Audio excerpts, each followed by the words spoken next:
So why are they doing it? Why are they adding another 15 or 20 seats? Why? What's the point? The only reason they should come up with is after AVR in 2021, our number of electorates shoot up from 1.2 million to 2 million currently. So we see a number of, especially the urbanites, have a lot of number of electorates increase. How does this work? So the DUN can tell the SPR to say, I want more seats, and then the SPR will say, okay, let me draw it for you. Yes. Oh. In a way, you are right. I didn't know that. So Parliament is requested by the... Parliament say we want 300 seats. Right. And SPR go and drop the 300 seats.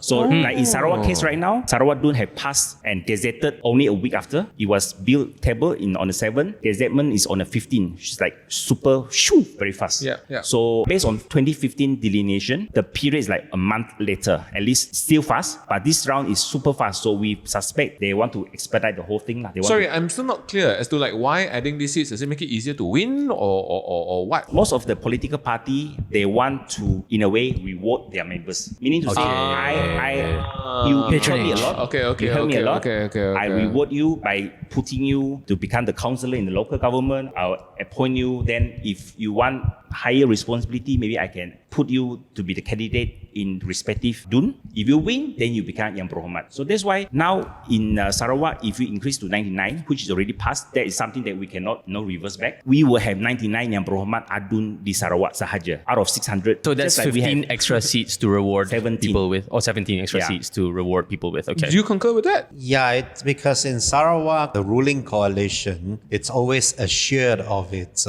winning, right? You wouldn't have so-called a freak result, namely the opposition could win and so on. Because of that, then it would appear that the only justification of doing so is to, create more seats so that you have more ADUNs for so your that's various not parties. really... So of course, you will see Sarawakian political members, they will say, urban is hard to reach. Urban are geographically shouldn't be is one of the consideration factors. But also, in Sabah and Sarawak, there's a unique difference because there's so many different cultures and races, and so they need representation, right? In each of their own areas as well. So it kind of does make sense for them to have more seats than say Selangor, where everyone's Malay, Chinese, Indian, and Nah, I don't know. I would disagree with that. I would not know. That I don't think it's one of the criteria. You don't think so? The Constitution. We may like to have that, but it's not one of the overriding prerogative in constitutional considerations. I think in the Constitution, the main consideration indeed is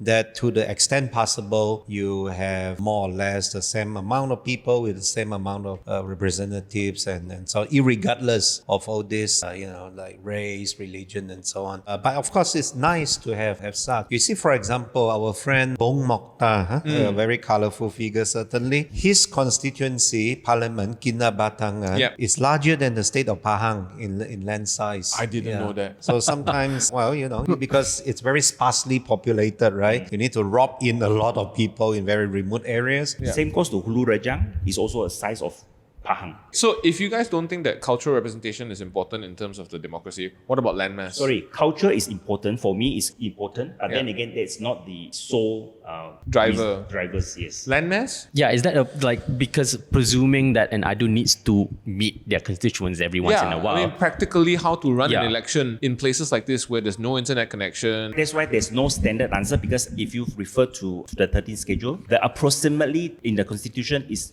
they will only write approximately equal values. So what is approximately? That's why we NGO, we come out with plus 15 minus 35, 33%. Meaning to say, urban setting, we may focus smaller area, but because due to their concentration of people, so we have smaller scale. Is this a global standard, the plus 15? No, it's up to SPR to set the standard actually. Okay. So we actually also demand SPR to set standard that acceptable by everyone. So let them set the narrative, let them set the standard. So it applies not only to Sarawak or maybe to Sabah and also to Semenanjung. Still go back to the delineation thingy, because now after SPR is going to pamer the recommendation. So if there's any fellow Sarawakian or your friends are from Sarawak, please ask them to sign up as an objector, because electoral objectors, you can go to Rose social media. We already published the link so that you can sign up as objector if you think that your area was affected and you want to object to SPR drawing you can do so. Oh, that's very Here. interesting. I did not even know that you can actually object to SPR's